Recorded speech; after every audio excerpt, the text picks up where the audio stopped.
komunikasi yang sifatnya ya terkait dengan budaya individualistik di dalam diri pribadi anak atau di dalam diri pribadi seorang. Iya, tadi saya sudah uraikan mulai dari yang pertama itu sampai ke enam.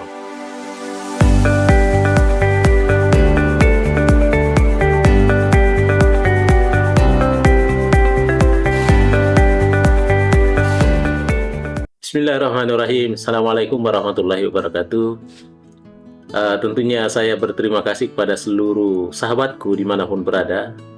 Apakah kita dalam posisi dalam negeri yang tercinta, yaitu Republik Indonesia, atau kita lagi melakukan satu lawatan, melakukan satu kunjungan, atau wisatawan ke mancanegara, tentunya tidak pernah lepas daripada persoalan-persoalan proses untuk berkomunikasi.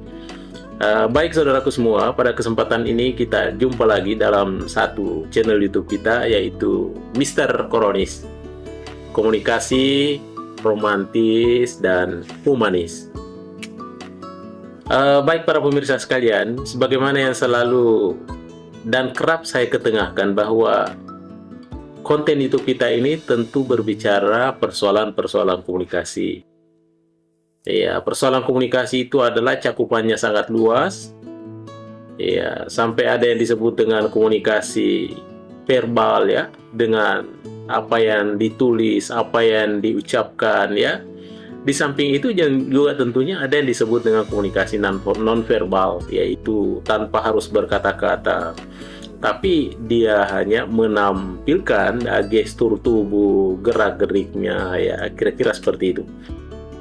Baik para pemirsa sekalian, pada kesempatan ini yang akan kita bicarakan ya, tentunya terkait dengan persoalan budaya ya. Ada yang biasa disebut dengan komunikasi budaya yang sifatnya individualistik. Tentu ada dua yang berlawanan di sini ya.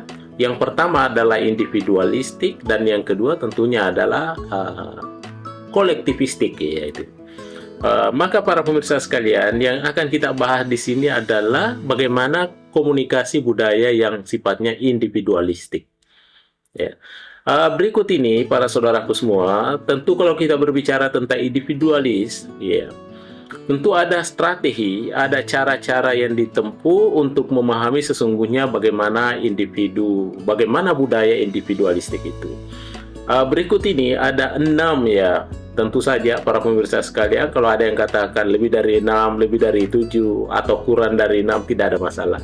Tapi yang saya akan ketengahkan pada kesempatan ini adalah kita coba menganalisis ya, ada 6 apa yang terkait dengan komunikasi budaya yang sifatnya individualistik.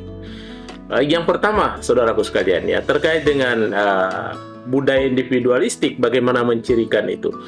Yang pertama adalah tentu kita lihat dalam suasana keluarga ya. Di sana ada anak ya, di dalam keluarga itu anak itu kadangkala tumbuh dan besar dalam lingkungan keluarga kecil. Tetapi di dalam keluarga kecil itu tentu selalu diajari tentang aku. Siapa aku? Ya, ya. Ketika itu yang berlarut-larut tentang aku dan aku, maka ini artinya secara tidak langsung kita sudah tumbuhkan sesuatu yang sifatnya individualistik di dalam pribadi mereka. Ya, sebagaimana yang bisa kita dengar bahwa anak itu belajar dari kehidupannya. Ketika kita selalu mengatakan atau selalu memberikan kesempatan untuk hanya aku dan aku, maka yakin bahwa akan tumbuh di dalam keluarga menjadi sifatnya individualistik. Itu yang pertama. Kemudian yang kedua, di dalam keluarga itu tentunya anak itu kadangkala berbicara dengan terus terang, ya, berbicara tentu dengan apa adanya. Ya, ini adalah merupakan sesuatu yang sifatnya karakteristik orang jujur.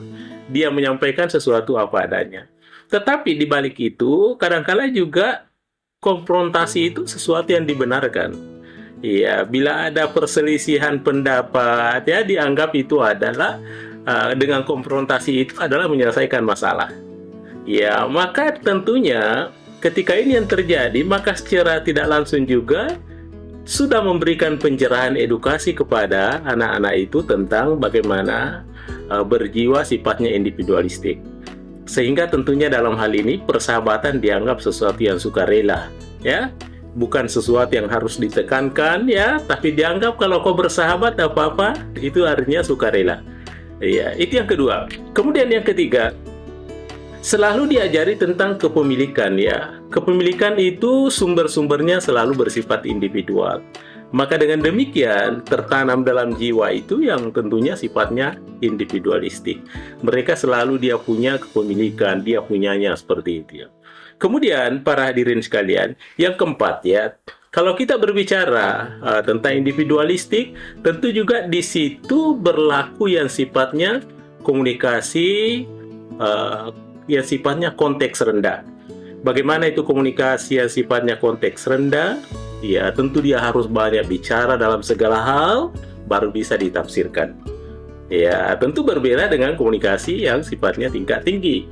Ya, tapi kalau komunikasi dalam konteks rendah, memang harus secara detail, harus disampaikan seperti itu, baru terjadi sebuah pemahaman. Ya, sehingga dengan demikian, ya, berdasarkan perasaan dan pendapatnya tentu dia merupakan sebuah atau sesuatu yang sifatnya eksplisit. Ya, sehingga dengan demikian maka lahirlah tentunya jiwa-jiwa yang sifatnya individualistik.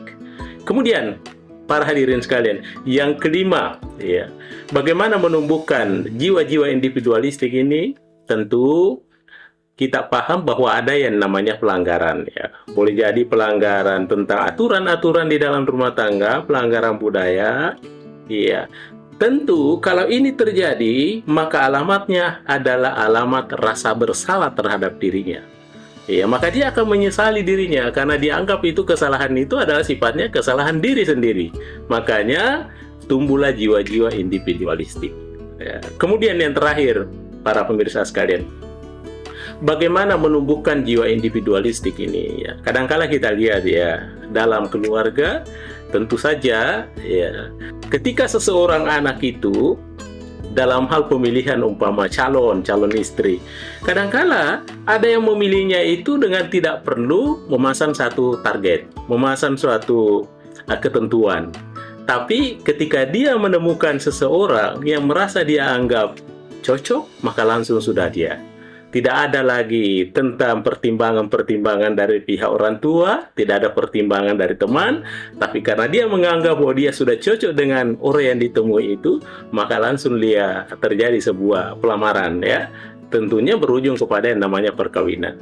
Ini artinya bahwa jiwa individualistik itu muncul di dalam dirinya, dan ini adalah terkait dengan komunikasi budaya-budaya individualistik. Ya, tentu saja ini yang keenam ini adalah hanya merupakan satu gambaran. Ya, bagaimana komunikasi yang sifatnya ya terkait dengan budaya individualistik di dalam diri pribadi anak atau di dalam diri pribadi seorang. Ya, tadi saya sudah uraikan mulai dari yang pertama itu sampai ke 6. Tentu kita berharap, ya, mudah-mudahan ini merupakan satu pencerahan, ada sesuatu yang bisa diambil manfaatnya para pemirsa sekalian. Sehingga gambaran tentang komunikasi budaya individualistik itu setidaknya ada bisa dipahami sedikit. Baik para pemirsa sekalian dimanapun berada, terima kasih atas segala perhatiannya. Jangan lupa Mr. Koronis, komunikasi romantis dan humanis. Baik para pemirsa sekalian, Mr. Koronis mohon diri, mudah-mudahan ada manfaatnya. Insya Allah kita ketemu pada channel berikutnya. Assalamualaikum warahmatullahi wabarakatuh.